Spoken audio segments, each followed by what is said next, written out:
Hey, Gator Nation, welcome back to the Respect Our Decision podcast. Guys, this is episode 70. As always, I'm your boy Hirsch. With me, CJ, the man McCann, What's up, guys? and the hype man Wes. What's up, Gator Nation? Hey, Gator Nation. A lot of stuff going on right now, as you well know, man. We got still waiting on some coaching hires. We got guys entering the portal, guys, coming to visit out of the portal. Recruiting still going on 2 weeks before early signing day, so we got a lot of action there. Just a lot to talk about, man. We want to get into it all, and we're going to start right here in a minute with recruiting. But first, we want to mention, as always, guys, go out there, download us wherever you get your podcasts from, whether it be Apple Podcasts, Spotify, iHeartRadio. You know where they're at. And as always, guys, if you're checking us out on YouTube and you haven't already, man, be a friend. Go ahead, hit that subscribe button if you don't mind. Drop a like on the video and leave a comment down below. Leave a comment on one portal guy that you would like to see the Gators go after this cycle. You've seen all the names in the portal by now. You guys are tuned into all this stuff. Don't put Walter Nolan. He's not coming. I don't Evan Stewart or any guy like that. Rational names. I mean, I know how that works, but let's go with it. All right, boys, let's jump right into it, man. We're gonna start like we always do, recruiting. We had a little bit of action in recruiting on, I believe it was Saturday. Micah Barrow, former commit, decided he was going to jump back in the class. We got us a defensive tackle. Don't even have us a defensive line coach, but we finally got us a defensive tackle back in the class. So, we've talked a lot about Micah Barrow on the show. It's a great pickup to have. Very athletic, big man for his size. Glad to have him back. A much-needed addition to this class. On the flip side of that, a few hours after that fact, Kendall Jackson, defensive lineman out of Buckholz right there in Gainesville, decommitted from the Gators class. Now, a lot of back and forth about that decommitment. A lot of people, if we had a coach, that wouldn't have happened. Guys, I know a lot of people don't agree with this in the recruiting world. They don't think it's cool. They don't think it's right, whatever your take is on it, but it happens every year. This is a kid that the staff went to and was basically like, I think it's in everybody's best interest if we part ways. The way I was told from a couple of people is Kendall wants to play one position. We told him we kind of wanted him for something else. I think it was also, in addition to, he didn't have a great senior year as what the staff wanted to see from him. We talked a little bit about this earlier in the year, about a prospect like Josiah Davis. If Josiah Davis maybe went out and didn't have a great year, maybe you could see him processed out of the class because we need numbers to add players through the portal, through recruiting. But I think what we were talking about in that particular case actually came to pass here with Kendall Jackson. And guys, it happens. I mean, I understand. I know a lot of people look at it and be like, oh man, the coaching staff shouldn't do that to the kid. He's been committed. He's from Gainesville. I get those sentiments. I do. But just remember, guys, this, whether you like it to justify it as this, but maybe with all that's happening with the portal, maybe it's time we look at it as this for sure. This is a business. And a staff has to make decisions. And some of these decisions aren't easy. But you gave the kid a couple of weeks before early signing day. And if he'd like to, he can hold off until, the signing day in February and maybe pick a team then. He's got some options. I know Kentucky was there for him. Some people think Miami. I don't think they're personally going to have room for him. But guys, CJ, I'll start with you. Given the trade-off here, are you happy with the results of that? Yeah, I'm cool with Burrow for sure. I like Burrow when we had him the first time around. And I think Kendall Jackson is a kid who, I think he's a solid player. But you look at him on paper. I understand. Paper isn't everything, but you look at him and it's just hard for me to think he was going to get any significant playing time here especially not as early as I think he'd like, and that's for like a number of different reasons, not just him. Of course, you could come in, show out, work your tail off, and really, get there. But I think the depth chart is pretty hard to overcome when it comes to what he's playing, because he's not really a nose, he's not really an end, he's kind of like a man without a position. So I think that was kind of one of those things where it's just, you look at the chart, where do you fit in on this team? Maybe go find a different defensive scheme that I think you could get more playing time in that uses you a little different. Like I said, the kid's talented. We've seen like what he can do. I'm not saying he's not a talented kid. He's very talented. He's got a good first step. He's a solid player. He's going to be very good somewhere else. But I think it was just I don't think he was. I don't think this was the right fit for him. I feel like there's other places that you could go that could fit better. I understand you love Florida. You're from Gainesville. You got a teammate that's going to Florida. Um, you probably really, really want this to work. There's just sometimes it's just not the best for you. Maybe, now we've got the transfer portal, maybe go somewhere else, learn a few new things. Somewhere down the road, maybe you decide, hey, I really do want to go to Florida, with a portal now, and you might be able to get picked up later. Maybe you go somewhere else and you have a great career ahead of you and you never look back. It's just one of those things where it's really up to him, what he does going forward now. Good luck to him. But Burrow is a nice add because we need the depth at the nose tackle spot. We don't have a lot of that. Fortunately, Cameron Jackson's coming back, which is, a lot of big help. But, getting Burrow back, who's a kid that you can develop and you can work with, get him here, get him, in shape. He's already super fast for his size, super, super light on his feet. He's got great footwork for a kid that big, which is, for a nose tackle, that's hard. That's what you want. You want a guy that can move, but you want a guy who's physically imposing to kind of eat up blocks in the middle there and do the dirty work. So, it's good to have him back. I think he's super important to this class because we really haven't had that kind of position now without Nasir Johnson in the class anymore. You're coming up on the end of a lot of guys' careers, one way or the other. Desmond Watson's not going to be here much longer. Cameron Jackson's not going to be here much longer. Caleb Banks. These guys are starting to get older, especially Cameron Jackson. So you've got to have some kids come in and try to make a difference. And then you lose Will Norman to the portal. So, he comes in, he fills a great piece on the depth chart, and he fills a team need. And I think he can be developed. I think he shows a lot of raw, natural tools. Like I said, you get him in here, get him in a strength program, get him conditioned up, and you're probably going to have a dynamite player on your hands. Wes, you kind of in agreement with what CJ said there about that trade off? Yeah, as far as the trade-off, yeah, when it comes to kids from Gainesville, and I'm not sure about both his parents. I know his mom graduated from the University of Florida, so if you can get those kids in just for the sake of me just being a human, and wanting that thing to work out, you would love to have to be in a position where we are in, like, say 2009, 10, 2008, where you can just take a kid like that and put him on and see if you can develop him into something great. But unfortunately, we got to take the best players we can right now because of the state of the program. So you kind of lose out on a kid like that. But I'm okay with the switch. As CJ said, some guys leaving. I'm pretty sure we're probably going to get in this later. But my guy McCullen, he's not. He's in the portal.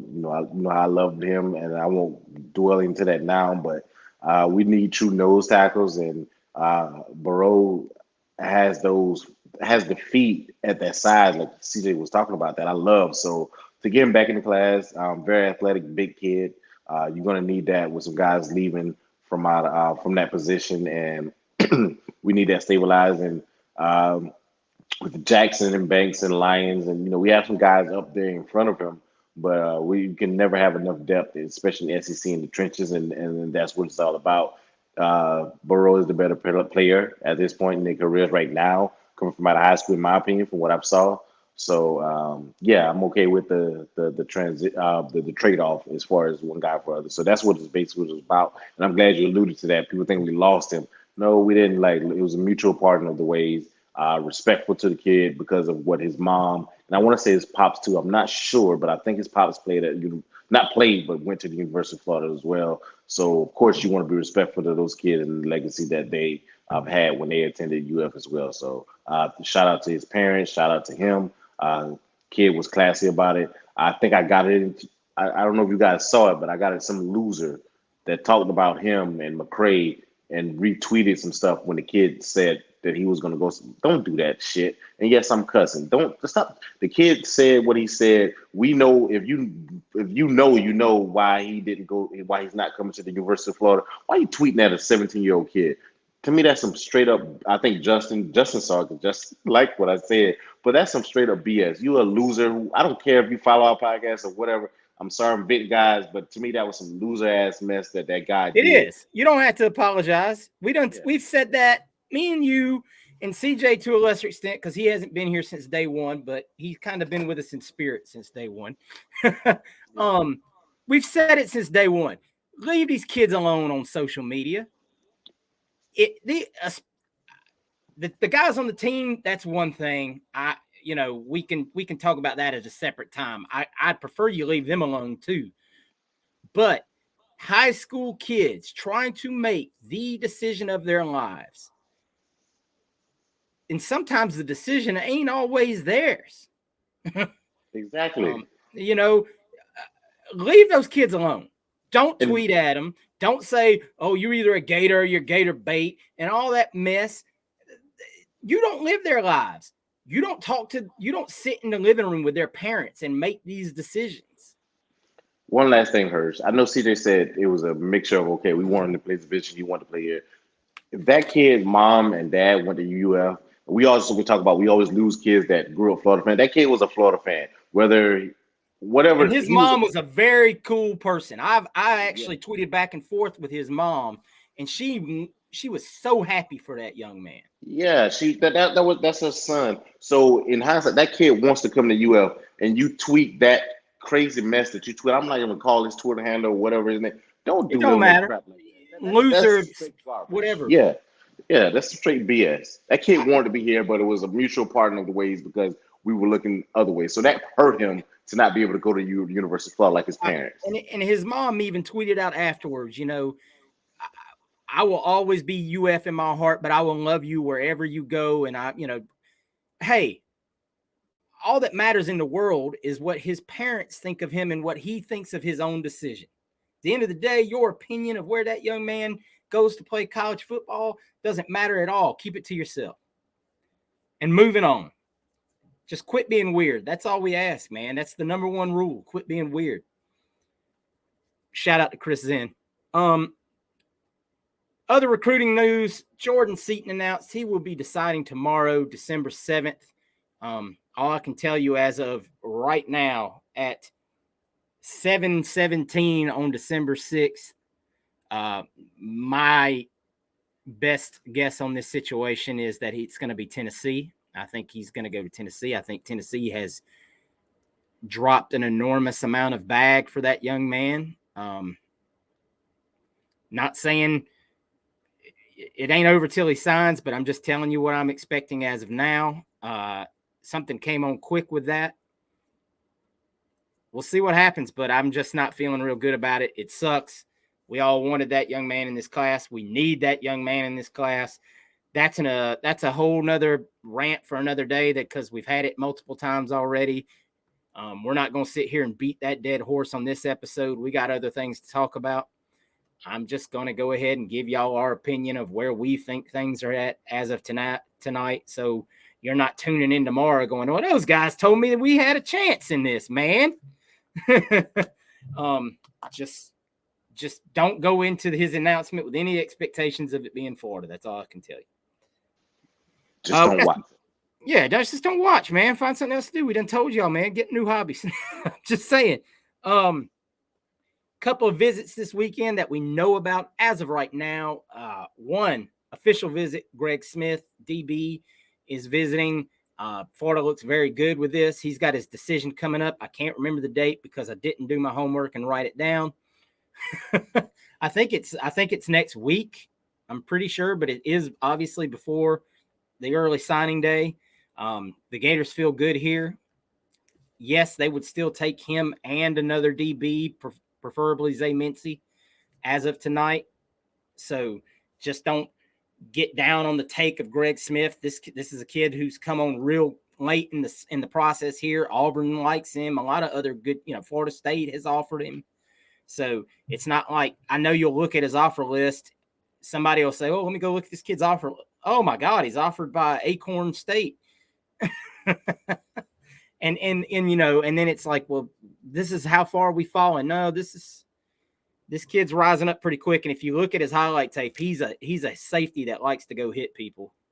And I'm okay with taking physical safeties. We've had pretty good success with those in the past.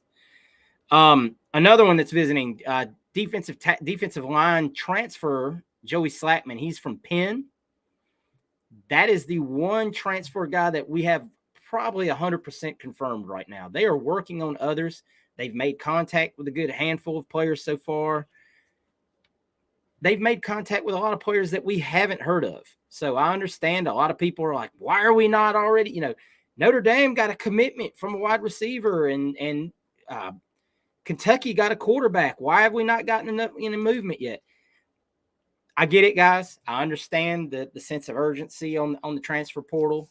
I also have been told they're working on a whole lot of kids right now that a couple of boosters that we have talked to feel like they're really putting a lot of effort into making a lot of things happen with a lot of kids. So all we can do is sit back and watch. Obviously, you only have the 30, the month in the transfer portal this cycle as opposed to 45 days.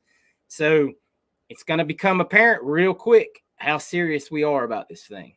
So hopefully next week when we do the show, we'll have a whole slew of names that we can go over and start breaking down and getting kind of an idea of what Florida is looking to do in the transfer portal. Early rumors are they're looking for, obviously, offensive linemen, defensive linemen, wide receivers, safety, and I would almost guess somebody to come in and be a third-string quarterback or to, quote-unquote, battle it out with DJ for the 2 spot. Is that going to be an easy, guy to find? Maybe not, but, that's their job. Go find somebody. So, guys, as we talked about in the open, coaching moves, man, what's going on with these coaches? I know a lot of you out there, and I want to vent on this for a second. And don't, if this isn't you, then this wasn't for you. That's all I can say. There's a lot of people out there right now saying, why haven't we heard them told about these coaching moves? Why have they not been announced? We need to know. No, you don't need to know. You just don't need to know. The only people that need to know are the players on the team and the players being recruited. Now, from everybody I've talked to and everybody most of the other 2 guys have talked to, the DBs, especially those being recruited, know who the DB coach is. It should be announced anytime. Speculation is abound that it is Will Harris, who is former DB coach at the University of Washington, defensive coordinator at Georgia Southern, and is now an assistant secondary coach with the Chargers. Not the secondary coach of the Chargers, secondary. So that's why he would take the job to be the DB coach at Florida. Very good resume, had really good corners at the University of Washington. I believe they said that he was the only guy the last year he was at Washington that had 2 corners graded out on PFF over 85. I don't do a whole lot of the PFF thing. That's another guy's job, not mine. I'm not, I'm more old school. I'm the old eyeball test kind of guy. But the kids that need to know who the DB coach is, from all indications are, no. Xavier Filsaime knows who it is. He's going to go meet with him. Yes, Xavier Filsaime, as of now, has a visit scheduled to Texas the last weekend before signing day. Is that ideal? No. But Close it. That's your job. There's some details still about Xavier Filsaime that a lot of people aren't really taking into account. A, Armstrong is the guy that works with the safeties. He's been in touch with Xavier Filsaime the whole time. B, Xavier's mom still lives in Orlando. Xavier's from Florida. So I know a lot of people think, oh, he's in Texas. He lives in Texas. That means he's going to want to stay in Texas. Not necessarily. So we're going to let this play out because we don't have a choice, guys. The defensive line coach, all I've heard and what these guys here have heard is it's a situation that can't be discussed openly right now, which tells me it's somebody that's under contract with somebody else and they're working out the details on how to get that contract bought out and then bring him on staff. So, Wes, what's your take on these coaching moves? So you mean it's not Coach O? Yeah, let me address that. No, Coach Orgeron is not coming to coach the Florida Gators. If you've just because some hoops jizz on Twitter tweeted out that there was a plane coming from Destin where Coach O doesn't even live. It was a damn cargo plane. It was like a 2-passenger cargo plane. Flew from from Destin to Florida. It wasn't carrying Coach O. Coach Orgeron, let me say this. The UAA at Florida ain't hiring Coach Orgeron. That man left LSU with more baggage than Paris Hilton. Okay? That cat ain't getting hired at UF. It just ain't happening. B, Coach Orgeron won a natty as a head coach. He ain't coming to hang out with unproven Billy Napier because he just is bored of sleeping with young blondes. I hate to hit y'all with hard facts, but y'all got to quit believing. I know because it's on Al Gore's internet, everything is true, but it ain't necessarily always true. I love you guys, and I love that somebody got on the wiki page and said that he works at for Florida now, and people are like, "Oh, well, his Wikipedia fans says that." Yeah, you know what? I'm gonna go on Shohei Ohtani's Wikipedia page and say he pitches for the Braves tonight too. That don't make it so. I love y'all, man, but calm down. Wes, what's your take on the coaching moves, man? Yeah, I mean, as far as the two things that you alluded to, you talked about the DB coach and the D line coach. I'm okay with everything being tight-lipped. Harris is one name that leaked out along with Orgeron. You just debunked. Harris' resume, what he did at Washington was phenomenal. His resume speaks for itself. The way he played, somebody that's solid, somebody that we need young that can get in here and get us back to the DBU, quote unquote, that we were used to being. So I love that. As far as if that's our hire, I'm okay. That's an A+ hire in my opinion. The D line coach being on the wraps, like you said, you alluded to, could be some contractual situations where that guy may be somewhere else and he can't get out his contract to January. These things work with lawyers and all that stuff. Game. Or got a bowl game, things like that. So, or in NFL coaching, we really don't know. So, but to me, that's okay, and I like that. But I'm still worried. But I don't need to know anything. I just want to make sure whoever we hire is OC, and what are we going to do in the offensive line? Those are two things that concern me. But as far as the topic and the question you brought to me, I'm okay with not knowing. I'm okay with I wouldn't be mine if I heard some rumors about an OC, which I kind of heard some rumors. I'm not going to lie, guys. I've heard some rumors about an OC. So that makes me feel hopeful there. The O-line situation still is the one that still concerns me. I'm not up in arms about it. I just hopeful that I hear some rumors, not just that, hey, we're going to get this guy, but we're not bringing both of those guys back. So I don't need to know who it is. I just won't change or land me seat, and then I'm okay. But no doubt that those things probably not happen. But as far as the offensive side of the ball, I would like to see some things done on that side. But defense, I'm cool. Armstrong being back, being able to teach some younger guys and some of his own guys, and to be in year two with Harris, who has that good resume. I'm fine there. D line coach just need somebody to come in and teach these guys technique. My guy Chris McCullum, who had a breakout year last year. I know he was behind more guys this year, but it seemed like he didn't develop and take the next step. And I'm not going to put that on him because I saw the flashes last year. So hopefully we get some guy in here that can teach these guys technique and also can recruit and get us some nose tackles in here as well. So I'm as far as that is concerned, I'm okay. I'm good knowing from what I heard about the OC and offensive line. I just hope some changes are made there. CJ, what's your opinion on these coaching moves, or what are uh non coaching moves so far? Yeah, I mean, again, we'll just like I said, the rumor is Will Harris. I think that's pretty much like, if it's not him, I'll be shocked. I think that's how far along we are in this process. He's a good coach. If you look at his recruiting, it doesn't jump off the page, but it's hard for me to judge his recruiting based on the resources he had at the time. Um, whatever you want to say about Florida recruiting, it's easier to recruit at Florida than it is at Washington, especially Washington 5 years ago.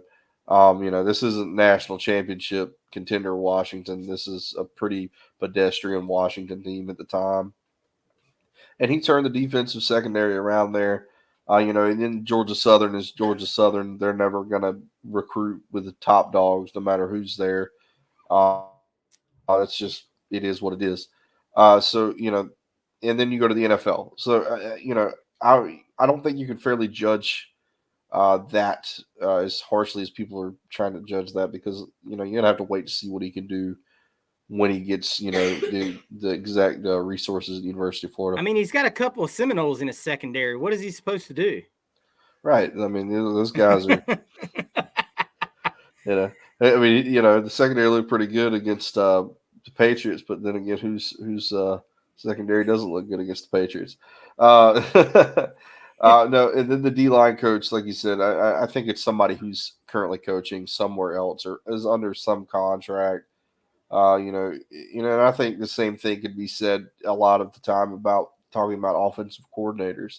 I think we're not looking for some Joe Blow off the street. It's probably a guy who's working for somebody at the moment. Let's get to January, before everybody starts to freak out here. It's just the way it is. Listen, we're getting our stuff started off way earlier than a lot of teams because we don't have a bowl.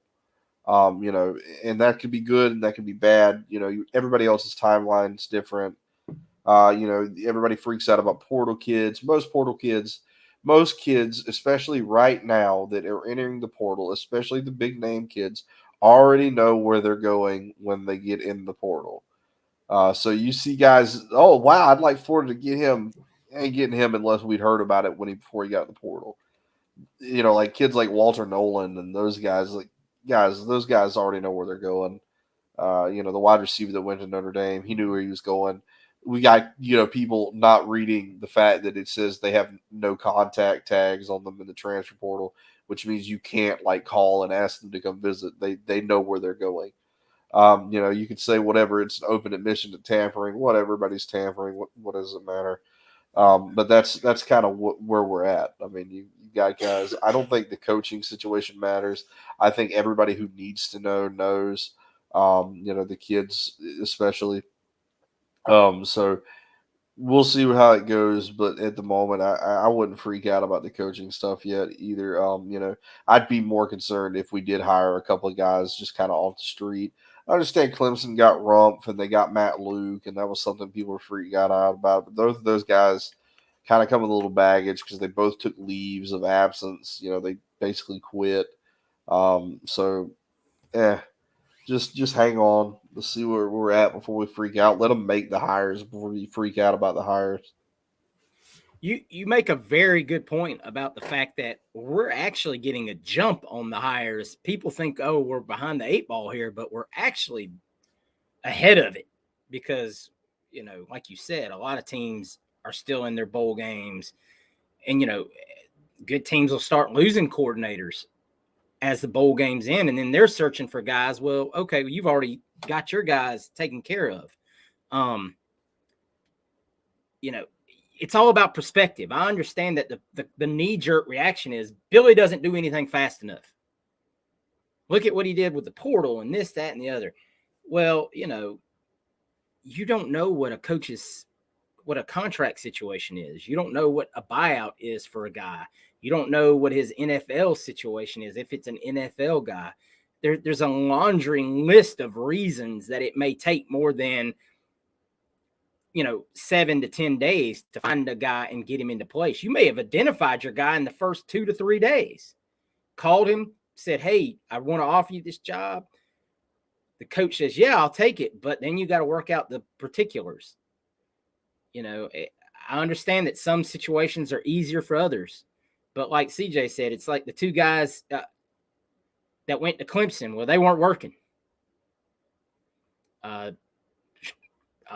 Elko hired Spencer. He didn't have a job. It was easy to, he didn't, it's not that hard to hire a guy. But look, you hadn't seen anybody pick up Raymond yet. Like, Georgia has a DB coach opening. I'm sure that guy's going to maybe he might not even coach the bowl game. I don't know the situation there, but it's look at things in perspective and think about it for longer than a few minutes and get that knee-jerk reaction and realize, things aren't as bad as you think they are. As long as the kids on the team know what's going on and the recruits you're recruiting know what's going on, that's all that matters at the end of the day. Us as fans don't need to know shit. Sorry, we just don't. Guys, let's talk about the portal. The portal has gone crazy. Somebody threw the switch. The portal broke. It looks like portals at the end of Avengers Endgame. There's like 7,000 people are in it. It's ridiculous right now. Let's start at home with the Gators. Wes already mentioned Chris McCullen entered the portal earlier this week. I kind of heard rumors that might be the case from the guy I talked to that's real close to Florida. He said that was a guy to watch. The same guy that told me that Trevor was a guy to watch. As of now, Trevor's still not in there, though. So I guess every day we can say that he's not in there is a win. Some people say it's still 50-50. Some say he's 60-40 staying. Everybody's got an opinion. All I can say is family wants him to stay. I think Trevor wants to, in his heart, I think he wants to go get a lot of carries. But I also know that Trevor loves and is very close with Montrell Johnson. They're good friends. They want each other to be successful. It's a wait and see, guys. It's all we can do. I mean, the smoke is real, whether you like it or not. He could go. He could stay. Like I said, every day that he doesn't declare is a victory at this point in time. Obviously, unless you were, not paying attention today, you saw Princely entered the portal. I'm sorry, I mess up his last name every time because I'm not an announcer. So you're just going to have to bear with me. That was a surprise. I think everyone was very, very surprised by Princely entering the portal. Most people that you talked to thought he was going to declare for the draft. Now, let's talk about this situation for a second, because I've heard various reports of why he's in the portal. One, he's looking for more money. And he's just, that's his flex. Two, he just didn't get the draft grade he thought he was going to get. The third option I heard, which makes the most sense to me, kind of is, and this came from somebody who kind of talks around, this is a booster, and the guy posted it openly on Twitter. So it's it's not something that was said in a secret, room or something like that. But he said that Princely was, and I quote, shopping for a high NIL deal, and if he didn't get it, he was then going to declare for the draft. Now, you can take this all however you want. At the end of the day, I don't think the staff was too upset to watch Princely leave. We know Princely has been very outspoken on social media. Whether you like it, you don't like it, you think, Princely played well this year though, and we can't discount that. We're not here to I'm not here to say I'm glad that guy's out of here because we can use talent right now. There's no doubt about it. Nobody's arguing do we need talented football players and we're kicking talented football players to the curb. Um, and it's going to lead me to the grand point of what we want to talk about tonight here in a minute. But this really we had kind of already decided what we wanted to talk about, and then this happened. So at the end of the day, this whole situation has made it where a guy like Princely can do what he's doing. I can go shop myself for the biggest deal. You watch the young man at Florida State do the same thing last night. Took Florida State by surprise that he entered the portal, and he's basically doing the same thing. I'm going to go find the highest bidder. And therein lies what the real problem with all of this. And you've seen it. I mean, look at all these guys that have entered the portal and since not Monday, well, probably, last week, it's just been ridiculous. Half of Texas A&M's team is in there. Ohio State has had an exodus of players. I mean, from their starting quarterback down. Arkansas has lost their quarterback and their starting running back. Rocket Sanders entered last night. South Carolina's lost a lot of players. Yeah, it's crazy. So, guys, I want to do a roundtable here, and I want to talk about this. Is this thing too broken to fix, or is there ways that the NCAA or somebody can bring us back to a way to regulate this madness? I'm not saying these kids don't deserve the right to get their worth, because I absolutely believe it. But I also don't believe that every time a kid doesn't feel like, like he can just free agent himself at any given time that he wants to. You can't do that in baseball. You can't do that in NFL. You can't just every year decide, you know what, I don't like my contract, I'm going to go be a free agent. There's got to be some kind of way to regulate this. CJ, I'll start with you. What are your thoughts? This is to me. I believe this was the start. This is the NCAA's grand plan, was to make sure this bombs as absolutely as hard as it could. To kind of I don't know how to put it. It's like they wanted it to fail so that the schools would admit that, hey, they wanted the schools to come back to the NCAA and say, hey, we need help with this. We don't know what we're doing. I think that was a lot of it. But I don't really know what you could do in the sense of as far as regulating it, because there hasn't been any regulation to start with. Now you're going to have to slap rules on something that you opened up a can of worms, and it's you got to slow the thing down. I don't know what the answer is, because the kids aren't getting paid by the universities. Not, at least not directly, right? Like, it's not coming out of the university fund. Um, NIL is a beast in itself. That when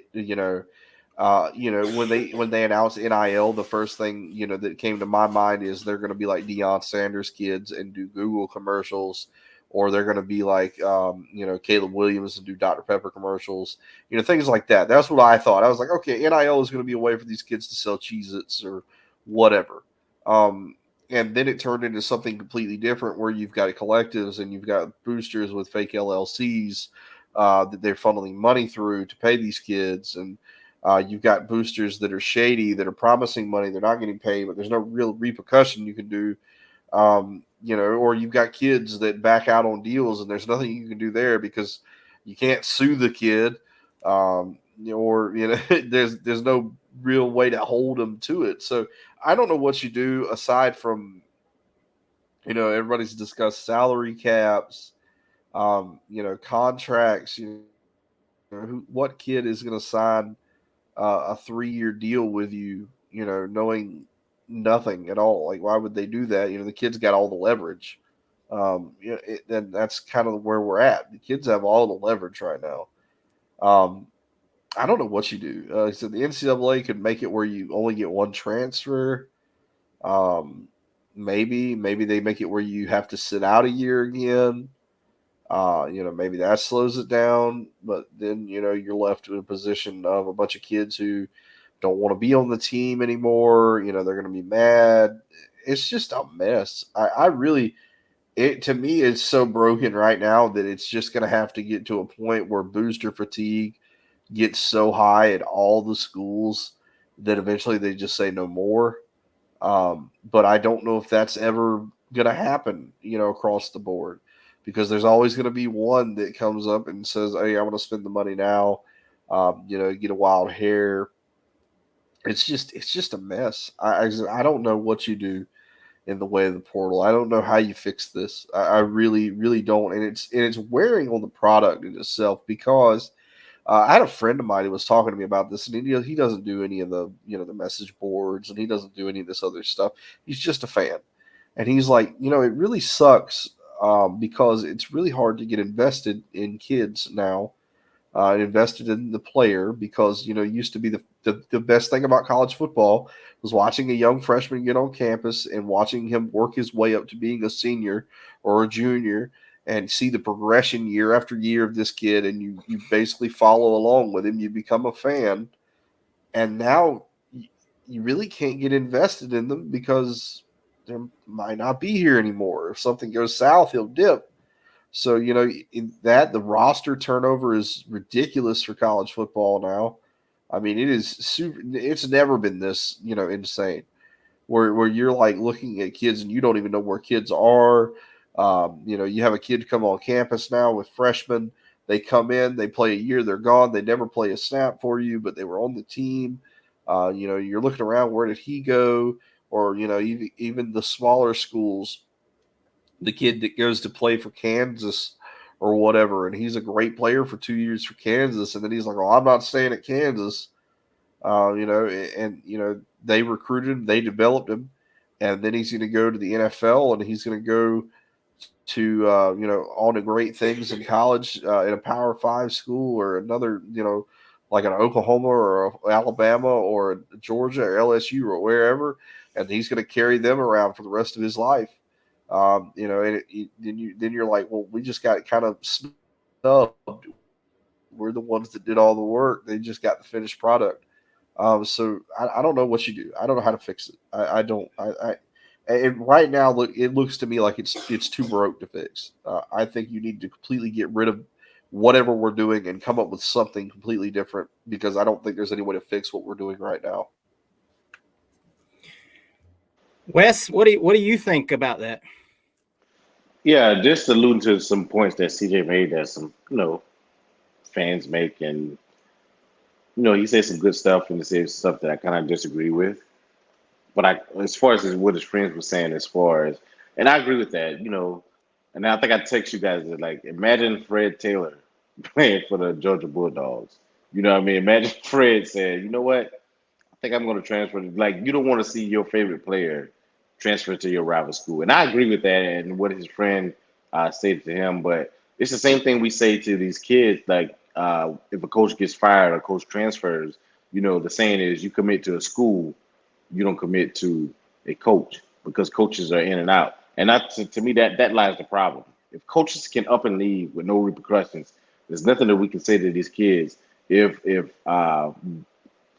were talking about Ohio State, if Ryan Day says, you know what, I'm going to the San Diego Chargers, I'm gonna go coach Justin Herbert, have more control. I don't have to worry about people leaving for years. I know I don't have to worry about. I had Justin Fields. I had C.J. Stroud. Now I get Justin Herbert for the next 10 years. You can't, and then you have a kid that's there that committed. Say Jeremiah Smith that's going thinking about going in now, and he does that. Then what do you do with the kid? And to me, that's to the points that CJ was making about sometimes, and it has to be some kind of changes. Where maybe like if your coach gets fired or your coach leaves, then hey, you can transfer things like that that they maybe can implement. And I think some of the rules are implemented now, where if your coach does leave, then you get you can leave, or you're a grad transfer, then you can leave. Or if you do it one time, you don't have to sit out. Um, as far as Princely and some of these other kids that are doing, and I thought Princely would go second or third round, but if he's saying, you know what, if I can get a bag that's bigger than the second or third round, or maybe third and fourth round, why not take that bag at Louisville? Why not take that bag at Florida State? Why not take that bag at LSU? And because that's 1 year is more than what I'm gonna get guaranteed third or fourth round, and then I still might go third or fourth round, so that's money on top of money. So these kids are just doing the business. You have kids that play tennis at 16, 17, 18-year olds that are making money. So it's not that I don't think CJ was disagreeing. I don't think, well, some fans are saying that these kids should be able to make money as far as their likeness. The video game that we grew up loving, NCAA football, was banned because of those same reasons. What, like the universities and all these um, uh, and corporations make money off these kids back, and they don't get anything for it. And I know people say, well, you get a scholarship, you should be able to take advantage of your scholarship. I disagree with that, because the scholarship is not worth the millions and millions of dollars that, Tim Tebow has a scholarship. But I'm pretty sure the University of Florida made more money than Tebow's scholarship was worth. You know what I mean? I don't know how to fix it. To CJ's point, I don't know the ideas, but I'm pretty sure there's people that are a lot smarter than me that can get in a room and govern themselves. I don't know. Maybe I'm not too sure of that, because we've seen the NCAA fail these kids, fail these universities over and over and over again. So I take that back. I don't think there's guys there's whether it's political, whether it's own agenda, these people are going to do what's best for them. But I'm not opposed to the kid. It's like what we live in. If you provide a good culture, you see the Alabamas, you see the Georgias, and these universities that recruit well, have a good culture, winning, then you don't have to worry about that. And to me, that's where I want the University of Florida to be. Where if we lose one guy, two guys, okay, we got another 5-star, a 4-star, highly rated guy coming behind them. And if you can do it that way, then these hits won't hurt. Like, we won't be freaking out. Well, dog, Trevor Etienne might be leaving and going wherever. Well, you know what? We bring in Gibson. We're good. Or Cedric Baxter is still on the roster. We got him last class. We got Cedric Baxter ready to step in and make plays. I mean, we do have Treon Webb. It's not sleeping on Treon Webb, but I mean, as fans talking about highly rated guys that's there, then if you build a program where the coach is good and you're winning, one recruit won't hurt you. Or you're bringing a guy that can replace him. I mean, we did it here and there with we loved Van Jefferson. Uh, we loved Grimes. We love Ricky. We love Mertz. Like, you can do it and build it. And we saw what Florida State did. They basically, I mean, their whole roster was damn near made up of goddamn of guys from the portal. I don't think that's gonna hurt them recruiting. You can't. To me, that's not the way to do it, because you're gonna hurt yourself recruiting. To me, that's hurting himself as far as high school in the state of Florida. If you doing this in the portal, you're not gonna be able to recruit the way you want to recruit, because kids gonna be like, well, he's getting kids from the portal. So that's not what I want. But you can get guys in to supplement positions of need or add depth, then that's the way you do it. But to me, there's no fix on it right now. I don't see whether it's a year or 2 years. I don't know. You really can't do it, because I believe coaches can leave and these kids commit to these coaches 4 years. You're stuck. My thing is, and you're right, it's a bad situation. One of the things I think needs to happen, and one of the only ways I think you can really fix it for now, is I think when you go to a school, you should have to be there for 2 years. Unless, like you were just saying, if the coach leaves, then that rule should remain. If the coach leaves, you should be able to go, any kid on the roster can, because I know the old saying is commit to the school, not to the coach. But the coach recruits you. I mean, that's the truth of the matter. You commit to his vision, that coach's vision, his scheme, his pitch is what you commit to. The days of necessarily committing to the school because of, I've grew up a Florida fan or a Texas fan or whatever have you not, those days are gone, and we have to kind of acknowledge that. That's just not the way things are anymore. Right now, it is a financial decision for a lot of these kids. And a lot of kids deciding to go to Georgia, Alabama is a financial decision too, because they know, hey, I'm going to go to Georgia, Alabama, get developed, get drafted, win championships, play for championships. There's different kinds of levels of decisions, but there's only a couple of those teams right now that are up there but those teams are maintaining their roster for the most part too, which makes it very wild to see like Ohio State losing all these kids that they're losing. But then again, they've been out of it for a couple of years here now. They're not. They were in it last year. They got beat, but they've lost to Michigan a few years in a row now. There's a lot of rumors about Ryan Day. As soon as you start losing that stability of Georgia and UG, Kirby's not going anywhere. Saban, as far as anyone knows right now, is not going anywhere. The program is not about to just fall apart. Michigan's got it to a lesser degree under Hall right now. He's kind of doesn't look like he's going anywhere. I mean, I guess he could with all the stuff that's been going on, but he's recruiting solid, 2, 3, 4 years in a row of really solid football teams. And those teams are sticking together, except for kids that are buried on the roster and can't play. Every other team is it's a free-for-all. Unless your NIL is really, really strong. Texas has that. You don't see a lot of Texas kids transferring out, but of course they're doing well on the field. Tennessee is a real surprise to me. You don't see a lot of kids from Tennessee transferring out. But what does Tennessee have? One of the best NIL groups in the country. So I think you're also seeing that schools that maybe aren't following through on promises are losing a lot of kids as well. But I really believe that what you've got to do to kind of get an immediate grip on the situation is maybe a 2-year, okay, you transferred, you're here for 2 years. So it's a 2-year decision. If you choose to go there, if you choose to transfer from school A to B, you're there for 2 years. There's no quick turnaround to it. Or if you sign with a team, maybe you're there for 2 years. I mean, it's just, you've got to figure out a way where these I like that idea, Hers. I'm just saying, and I know somebody's going to correct me, and I'm sure in that I said something that was wrong, and that's fine and dandy, but I agree with you. I'm trying to think of a way that you have to make a kid make a decision where it's not like, and this is in life, and we all know this. If you take a job, if you leave a job to go take another job, and within 6-8 months, you're like, you know what, I don't like this job. I'm going to go get another job making it. It's not reality. I like your two. To me, it's almost like the NBA where you go to college and then you go to the NBA after 1 year. Yeah, I like the 2-year thing where, unless, like you said, the stipulation in that is coaches leave, family emergency that you can prove, which we have that now, but the NCAA tries to bend kids over backwards on that crap. Yeah, it's harder for a kid who has a dying family member than some other kids.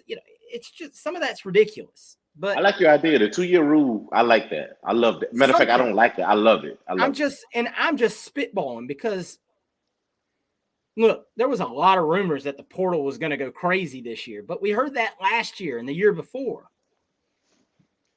But this year, it's insane to me how many kids have entered the portal. And here's the thing that a lot of people don't realize. A lot of these kids, yes, they're going to find new homes. And a lot of kids aren't going to find that the grass was green on the other side.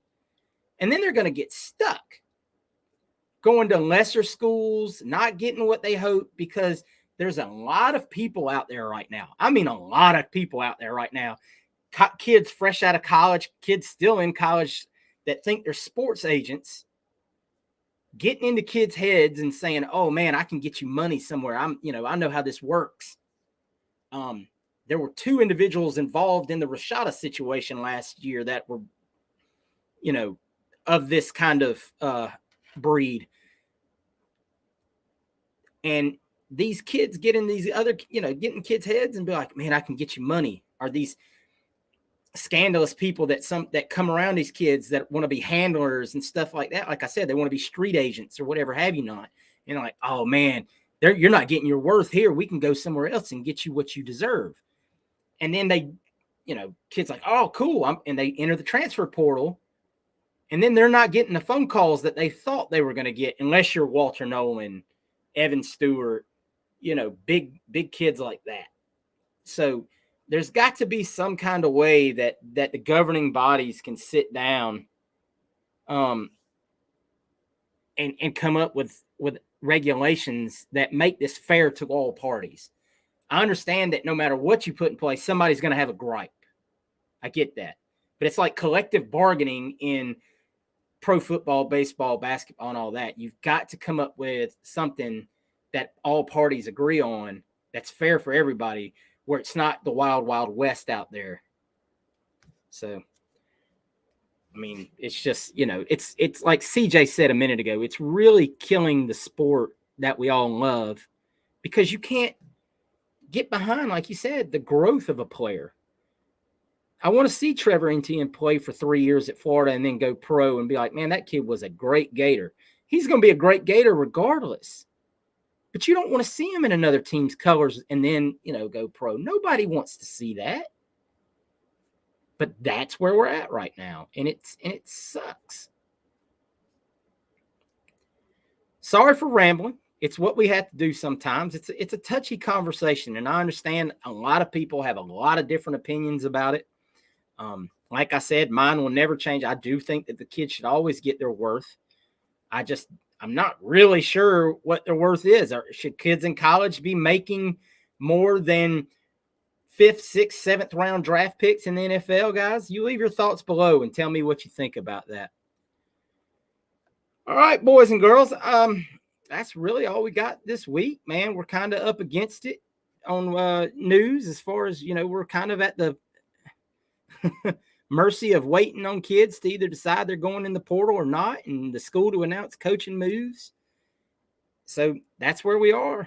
Hopefully, basketball season amps up here and gets our mind off of it, and baseball right around the corner. CJ, you got anything to add before we get out of here? Just thank you guys so much for supporting us creators. Thank you for being very active in the Facebook group, the Twitter page, as always. Like, subscribe, comment.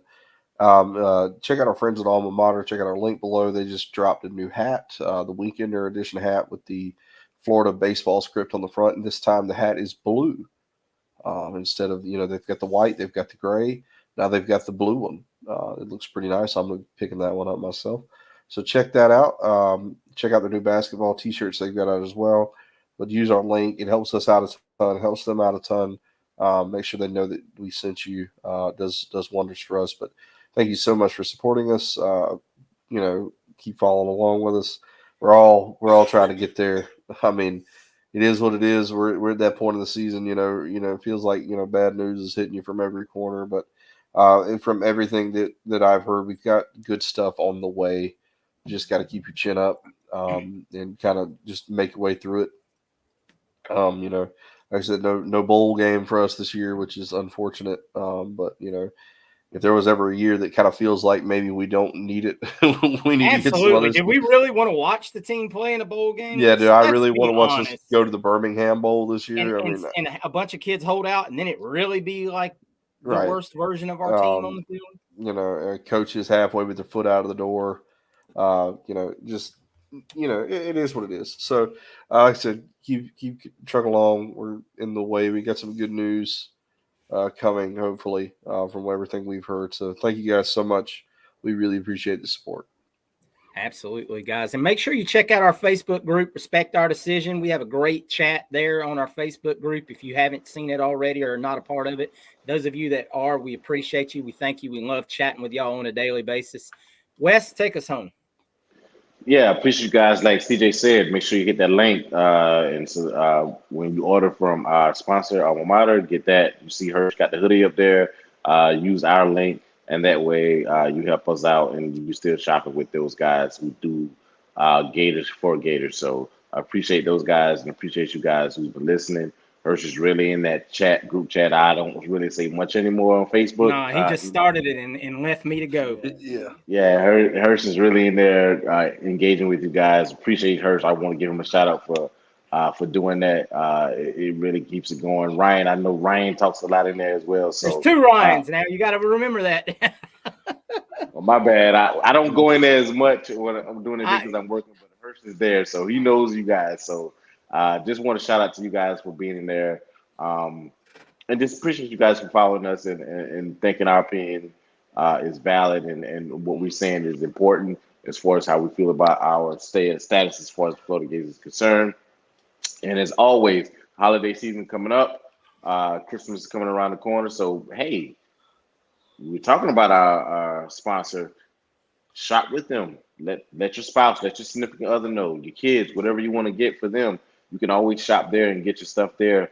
As far as the Christmas holidays, get a good gift. As far as Florida Gators, because we love our Gators. But as always, go Gators. Go Gators. Go Gators, guys. Be safe out there. See you next week.